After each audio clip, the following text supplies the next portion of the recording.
அன்னையில இருந்தே நான் உனக்கு கேட்கணும்னு இருந்தேன்டா.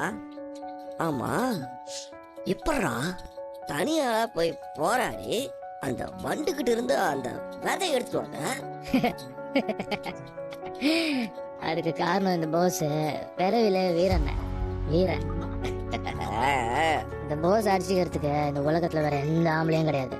அதான் அந்த வண்டை போய் அப்படியே கையில பிடிச்சு அப்படியே பாத்தீங்கன்னா டப்பு டப்பு டப்புன்னு 4 நசுக்கி தூக்கி விட்டெறிஞ்சிட்டான்.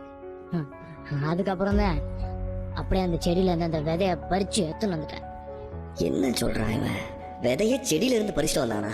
அது அந்த வண்டோட கூட்டுக்குள்ளதானே இருக்கும். இவன் செடியில இருந்து பறிச்சு எடுத்து வந்தங்கிறான்.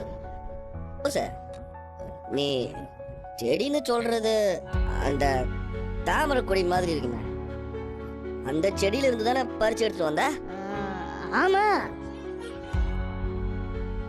அதான் அதுல இருந்து எத்தனை வருவாங்க, எல்லாம் எத்தனை வருவாங்க. இவன் கிறுக்குத்தனமா குறு கேள்வி கேட்டுனுங்கிற. தாமரை கொடி மாதிரி இருக்கிற செடியில இருந்து விதைய பறிச்சு எடுத்துட்டு வந்தானா? ஏதோ தப்பா இருக்கே. ஏன் போச? அப்புறம் அந்த வண்டு கண்ணை படாம இருக்கிறதுக்கு சித்திரம் ஒண்ணு ரகசியமா சொன்னார்ல, அந்த டெக்னிக் தானே ஃபாலோ பண்ண? ஆமாண்ண, அந்த டெக்னிக் தான்.